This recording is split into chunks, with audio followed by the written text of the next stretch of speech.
7 years. That's how long I built her empire in silence while she took every bow. Then she thanked her lover on stage and didn't even glance my way. The audience clapped. I walked out. Her phone started buzzing.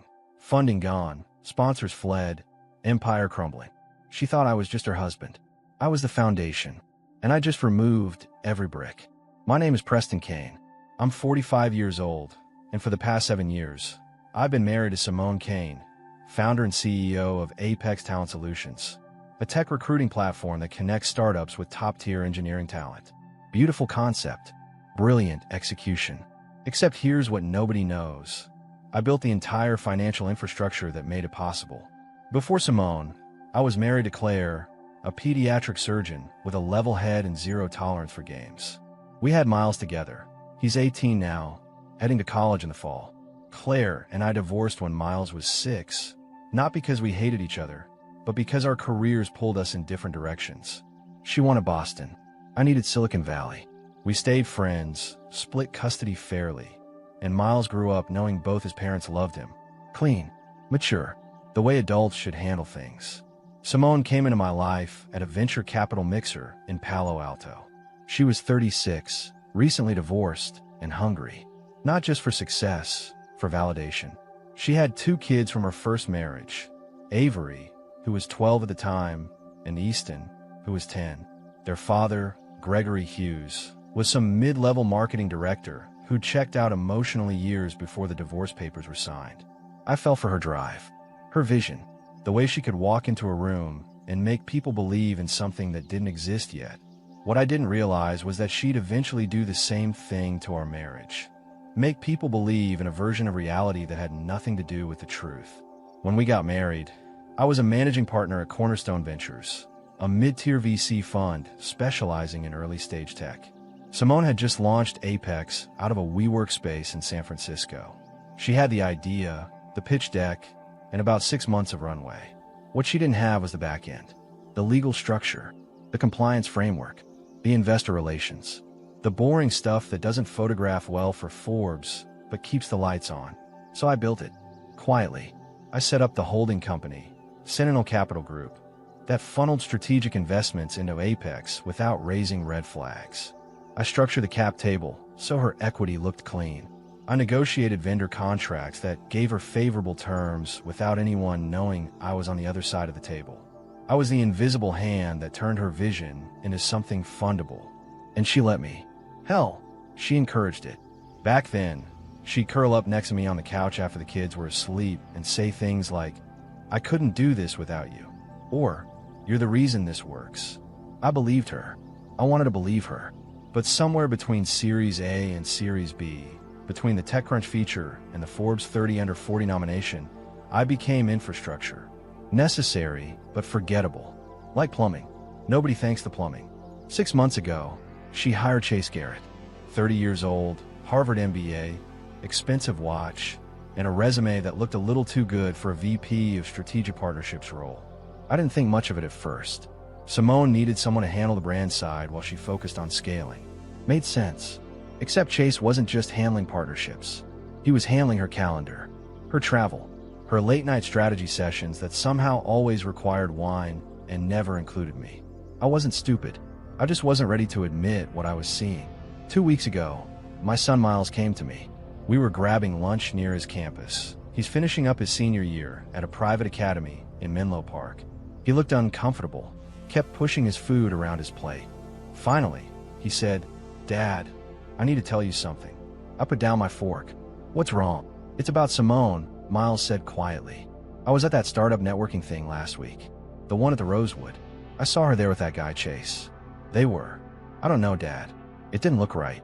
I felt something cold settle in my chest. Didn't look right how? Miles hesitated. They were standing really close, laughing, and when they thought nobody was looking, he touched her lower back. Like, not a professional thing. I nodded slowly. "Thanks for telling me, son. Are you going to do something?" he asked. I smiled, but it didn't reach my eyes. I already am. The Pacific Tech Innovation Awards took place at the Fairmont in San Francisco. Black tie, champagne towers, and enough venture capital in one room to fund a small country. Simone had been nominated for Visionary Founder of the Year. She'd been preparing for weeks, rehearsing her speech in the mirror, trying on different gowns like she was walking the Oscars red carpet. I helped her zip up the dress that evening.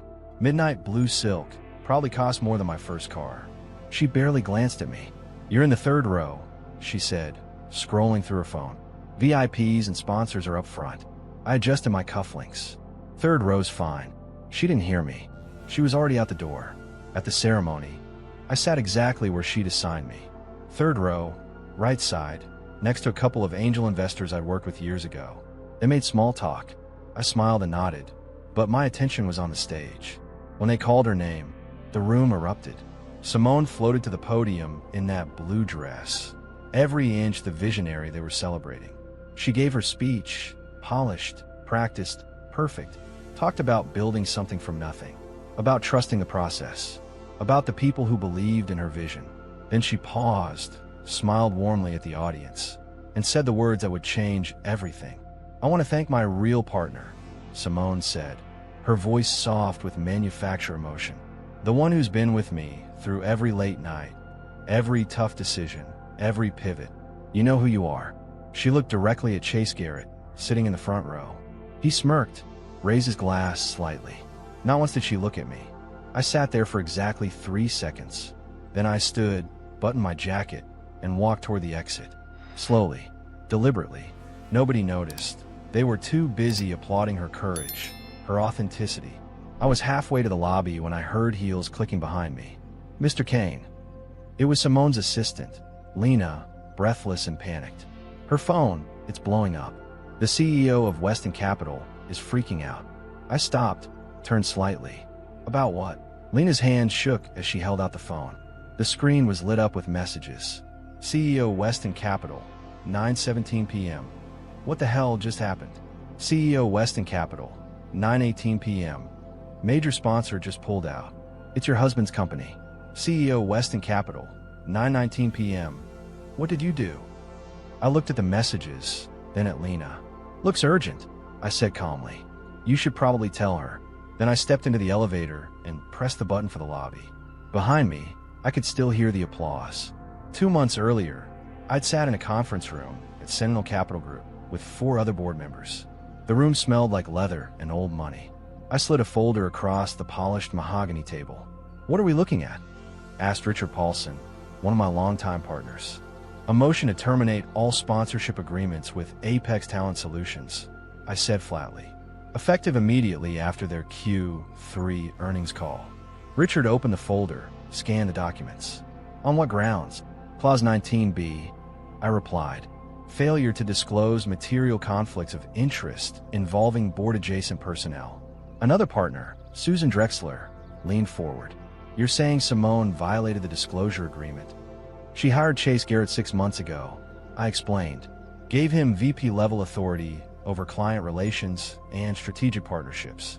What she didn't disclose is that Chase has direct financial ties to 3 of our competitor funds. He's been feeding them proprietary client data since week 2. The room went quiet. "You have proof?" Susan asked. I pulled out my laptop, turned it toward them. Email threads, bank transfers, meeting logs, all meticulously documented. "She signed the MSA 7 years ago," I continued. Paragraph 12, subsection 3. "Any employee with decision-making authority over accounts tied to Sentinel funding must be disclosed within 30 days of hiring." She never filed the paperwork. Richard whistled low. "That's a kill shot." "It's compliance," I corrected. "Nothing personal." Susan studied me. "Preston, you're married to her." "I'm aware," I said, "but I'm also a fiduciary to this fund." She violated the terms. The penalty is withdrawal of support. The vote was unanimous. I closed my laptop and stood. "I want the execution clean. No press leaks. No public statements. Just a legal withdrawal citing contractual noncompliance." "When do we pull the trigger?" Richard asked. 2 months, I said. "Let her have her award ceremony. Let her give her speech. Then we move." Richard grinned. "Cold, Preston." "No," I replied. "Strategic." That night, I went home and kissed Simone on the forehead. She was on a conference call, didn't even notice I'd been gone. I poured myself a drink and opened my laptop. There was still work to do. The morning after the award ceremony, Simone's phone didn't stop ringing. I was in the kitchen making coffee when she stumbled in, still in her robe, eyes red from crying or rage. Hard to tell which. "Preston, what the hell is happening?" she demanded, thrusting her phone at me. I glanced at the screen. Email after email. Missed calls from investors, board members, her COO. I handed it back to her. "Looks like you got a busy day," I said calmly, pouring my coffee. "Sentinel pulled out," she said, her voice rising. "Weston Capital called an emergency review. 3 vendors are freezing our accounts." "What did you do?" I turned to face her, leaned against the counter. "I didn't do anything, Simone. You did." Her face flushed. "What are you talking about?" "Clause 19B of your MSA with Sentinel," I replied evenly. "You hired Chase without disclosing his conflicts of interest. That's a breach. They had every right to withdraw. You're the one who," she started, then stopped herself. "The one who what?" I asked. "Set up the fund, built the structure, made sure you had clean financing." "Yes, I did all that." "And you signed every document agreeing to the terms." She stared at me like she was seeing me for the first time. "You planned this." "No," I said. "I prepared for it. There's a difference. You made the choice to violate the agreement. I just stopped protecting you from the consequences." Her hand shook. "We can fix this. Call them. Tell them it was a mistake." "It wasn't a mistake," I said quietly. "It was a pattern, and I'm done being infrastructure you don't acknowledge." I set down my coffee cup and walked toward the door. "Where are you going?" she called after me. "To see my lawyer," I replied. "I filed for divorce 3 days ago. You'll be served this afternoon." I heard something shatter behind me, probably her phone hitting the wall. I didn't turn around. Outside, my car was already waiting. Miles was sitting in the passenger seat. I'd texted him earlier, asked if he wanted to grab breakfast. "How'd it go?" he asked as I slid into the driver's seat. "About as expected," I said. Miles nodded. "Good. She didn't deserve you, Dad." I started the engine. "Let's get pancakes." 3 days after the divorce papers were served, I got a call from an unexpected source. "Avery, Simone's 19-year-old daughter." "Preston," she said quietly. "Can we meet? I need to talk to you." We met at a coffee shop near Stanford, where she was finishing her sophomore year. She looked tired, older than her years. When I sat down, she didn't waste time with pleasantries. "I knew," Avery said, staring into her latte. "About Chase. About what Mom was doing." I stayed quiet, let her talk. "I saw texts on her phone about 2 months ago," she continued. "She left it on the kitchen counter. I wasn't snooping, but they were right there. Him telling her how amazing she was, how she deserved better than." She trailed off, looked at me. "Better than you. Why didn't you say anything?" I asked gently. "Because she's my mom," Avery said, her voice breaking slightly. "And I wanted to believe she wouldn't actually go through with it. That she'd remember what you did for her, for all of us." She wiped her eyes. But then she gave that speech, called him her real partner. And I realized she'd been rewriting history for months. I reached across the table, squeezed her hand. "You're not responsible for her choices, Avery." "I know," she said. "But I am responsible for mine. That's why I'm calling Dad." "Gregory?"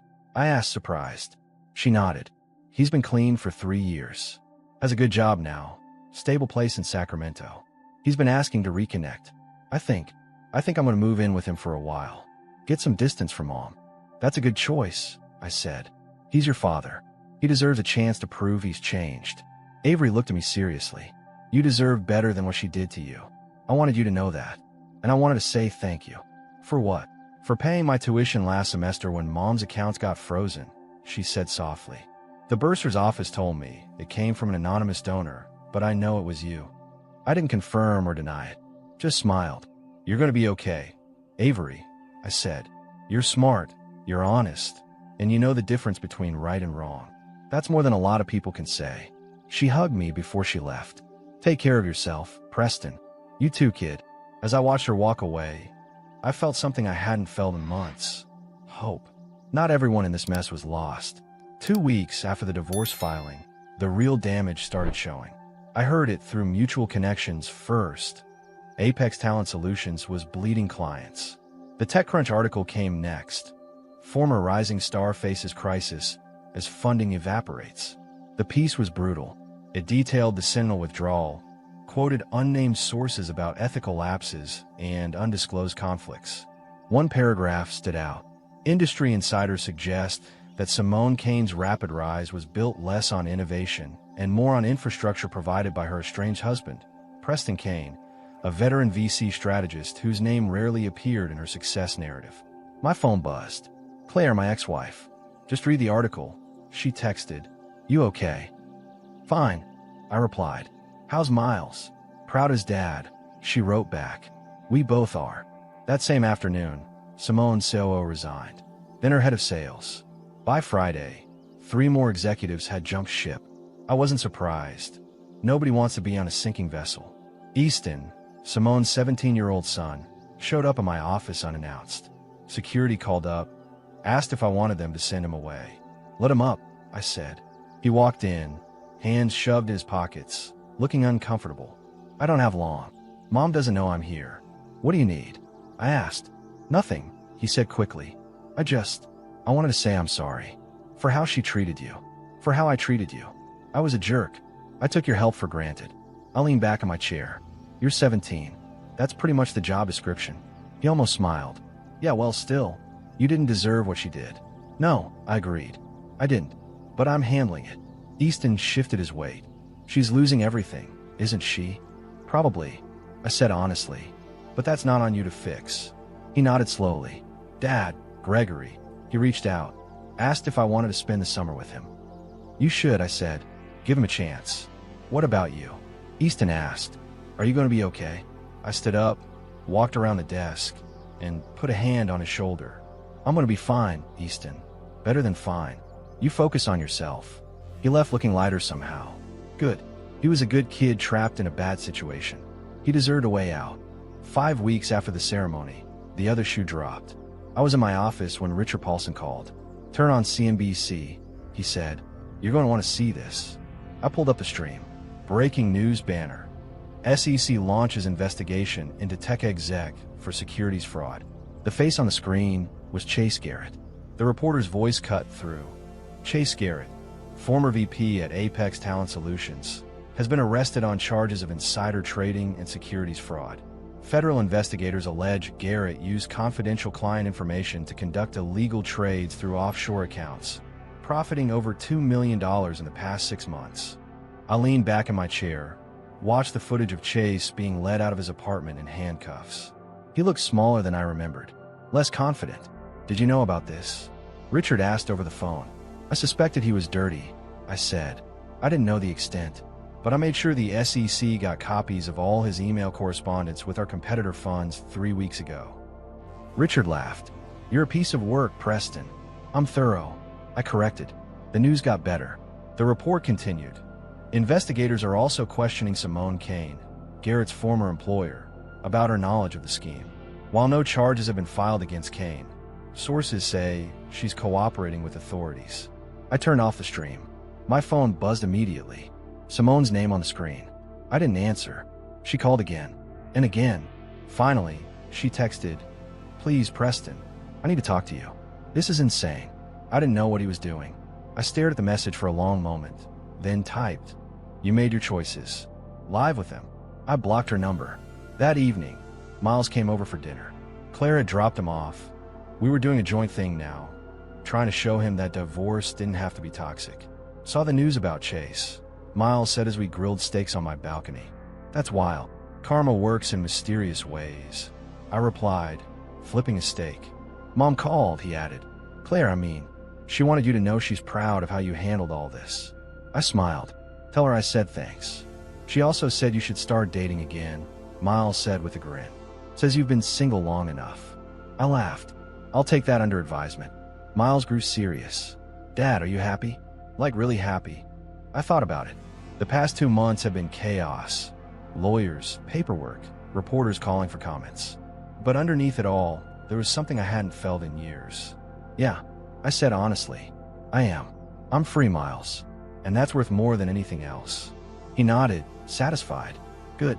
You deserve it. We ate dinner, talked about his college plans, his summer internship. Normal stuff. The kind of conversations I'd missed while I was busy building someone else's empire. Later, after Miles left, I sat on the balcony with a glass of whiskey and looked out over the city. Somewhere out there, Simone was probably panicking, calling lawyers, trying to salvage what was left of her reputation. I didn't feel sorry for her, not even a little. 6 weeks post-ceremony, the inevitable happened. Apex Talent Solutions filed for Chapter 11 bankruptcy. The announcement came on a Thursday morning, buried in the business section of the Wall Street Journal. I read it over coffee. My phone rang. Susan Drexler from Sentinel. "Did you see?" she asked. "Just reading it now," I replied. "She's trying to restructure," Susan said. "Wants to keep the company alive. Her lawyers reached out to us about potential bridge financing. And I asked, already knowing the answer. We declined," Susan said flatly. "Unanimously. Nobody wants to touch it. Too much reputational risk after the Chase Garrett scandal." "Smart," I said. "There's more," Susan continued. Her former employees filed a class action lawsuit. 32 people claiming unpaid wages and benefits. They're saying she misused company funds for personal expenses, designer clothes, first-class travel, gifts for Garrett. I whistled low. "That's going to hurt." "Her lawyer called me yesterday," Susan added. "Want to know if you'd be willing to testify on her behalf. Character witness type thing." "What did you tell them?" I asked. "That they'd have better luck finding water in the Sahara," Susan said dryly. I smiled. "Appreciate that." "Preston," Susan said, her tone shifting. "You did the right thing. Walking away, protecting the fund, protecting yourself. A lot of men wouldn't have had the spine for it." "Just business," I said. "No," Susan corrected. "It was survival. There's a difference." After I hung up, I pulled up my email. One new message stood out. Subject line, "Acquisition Opportunity." It was from Daniel Forrester, CEO of Talent Bridge Group, one of Apex's competitors. "Preston, word on the street is Apex is going under. We're interested in acquiring their client database and proprietary algorithm. Thought you might know someone who could facilitate. Let's talk." "Daniel." I stared at the email for a long moment. Then I picked up the phone and called Daniel. "Forrester," he answered. "It's Preston Kane," I said. "I got your email. Let's set up a meeting." "Excellent," Daniel said. "When works for you?" "Tomorrow," I replied. "And Daniel, I want this acquisition structured through Sentinel. We're going to do this clean, legal, and profitable." "Understood," he said. "Looking forward to it." I hung up and leaned back in my chair. Simone had built Apex with my infrastructure, my funding, my strategy. She tried to erase me from the story. Now I was going to sell her legacy to the highest bidder. Poetic justice had never tasted sweeter. 3 months after her world collapsed, Simone showed up at my office. Security called up, asked if they should turn her away. "Let her come up," I said. "I'll give her 5 minutes." She walked in looking nothing like the woman who'd stood on that stage. No designer dress, no perfect hair. Just jeans, a plain sweater, and exhaustion etched into every line of her face. The confidence that once filled every room she entered had evaporated completely. "Preston," she said quietly. "Thank you for seeing me." I didn't invite her to sit, just leaned against my desk, arms crossed, watching her with the same detachment I'd used to evaluate a bad investment. "You've got 5 minutes." "I made a mistake," she began, voice shaking. "A terrible mistake. I was arrogant, stupid, and I hurt the one person who actually gave a damn about me, who built everything I took credit for." I said nothing, let the silence stretch. "Chase is going to prison for 4 years," she continued. "The SEC froze everything. Every account, every asset. The company's gone. My reputation is destroyed. I lost the house, lost my clients, lost my team. I'm living in a 1-bedroom apartment in Daly City and working temp jobs to pay rent. And," I asked flatly, "and I'm asking for help," she said, tears starting. "Not money, not funding, just advice. A way forward. You always knew how to fix things, how to structure deals. I don't know what to do, Preston. I'm completely lost." I studied her for a long moment. Part of me, a very small part, almost felt sorry for her. Almost. "You want my advice?" I said. "Here it is. You built your empire on a foundation you didn't understand and didn't respect. You took credit for work you didn't do, erased the people who made you successful, and threw away a real partnership because you wanted the spotlight all to yourself. And now you're facing the natural consequences of those choices." Her face crumbled. I know all of that. I've had 3 months to think about nothing else. But please, there has to be a way to." "There isn't," I interrupted. "Not with me. You made your choice on that stage when you thanked your real partner and looked at Chase instead of me. You chose the image over the substance. You chose the applause over the truth. Now you get to live with that decision. Preston, please, she whispered, desperation raw in her voice. I'm begging you. I have nowhere else to turn. The answer is no, Simone, I said firmly. I'm not your safety net anymore. I'm not your infrastructure. I'm not the guy who fixes your problems while you take the bows. That version of me is gone. You killed it. She stood there, tears streaming down her face. I loved you. I really did. No, I said quietly. You loved what I could do for you. You loved the security, the structure, the doors I opened. But you never loved me. There's a difference, and deep down, you know it. She opened her mouth to argue, then closed it. Nothing left to say. She turned and left without another word. I watched her go, felt absolutely nothing, and returned to my work. That evening, Miles called. Mom told me Simone came to see you today. Claire had apparently heard through the grapevine. News traveled fast in our circles. Yeah, I said. She wanted help. Did you give it to her? He asked. No, I replied. She made her bed. Time to sleep in it. Good, Miles said firmly. She didn't deserve you, Dad. She never did. I know, son, I said, feeling a quiet pride in how my kid had turned out. I know. 11 months later, I stood in a different ballroom at a different ceremony. The Silicon Valley Innovation Leadership Awards, held at the St. Regis in San Francisco. This time, I wasn't sitting in the third row watching someone else claim credit for my work. I was on stage. Sentinel Capital Group had been recognized for strategic investment excellence, an award that acknowledged the firms quietly building the infrastructure that made innovation possible. The ones that did the real work while founders grab headlines. Richard Paulson accepted on behalf of the board, but he made sure to call me out specifically. Preston Kane, Richard said into the microphone, gesturing for me to stand, represents everything this industry should value. Integrity, strategic vision, and the wisdom to build something lasting rather than something loud. He's the architect behind more successful ventures than most people realize, and he's never once asked for credit. That changes tonight. The applause was warm, genuine, sustained. I stood, nodded to the audience, and felt something I hadn't felt in years, truly recognized. Not as someone's husband, not as background infrastructure, as myself. After the ceremony, I found Miles and Claire waiting near the lobby. Claire had come as a friend. Her fiancé, another surgeon named David, stood beside her. No awkwardness, no tension, just adults who'd moved on and genuinely wanted the best for each other. Congrats, Dad, Miles said, pulling me into a hug. That was awesome. I recorded the whole thing. Thanks for coming, I said, meaning it. Claire smiled warmly. You deserve this, Preston. All of it. I'm genuinely happy for you. Appreciate that, I said. As we walked toward the exit, someone called my name. I turned. It was Avery, Simone's daughter. She looked healthy, vibrant, a senior at Stanford now, clearly thriving.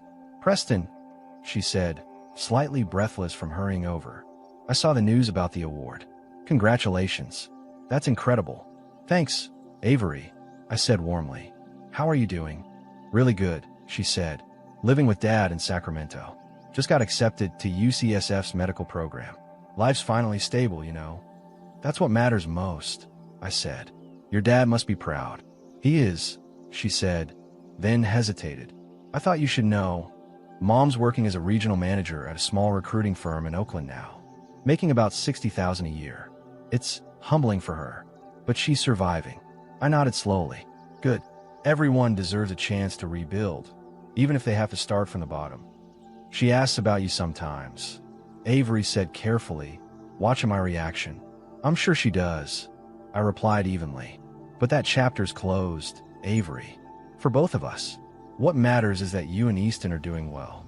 She smiled with obvious relief. We are. Thanks to you helping with my tuition when everything fell apart.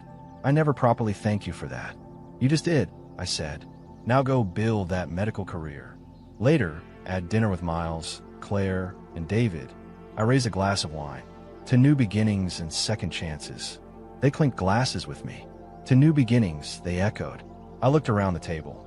My son who'd grown into a thoughtful young man, my ex-wife who'd become a genuine friend, the life I'd carefully, deliberately rebuilt from the ashes. Simone had tried to erase me from her story, tried to make me invisible while she claimed the spotlight. Instead, she freed me to write my own narrative. And mine, I realized with quiet satisfaction, was just getting started.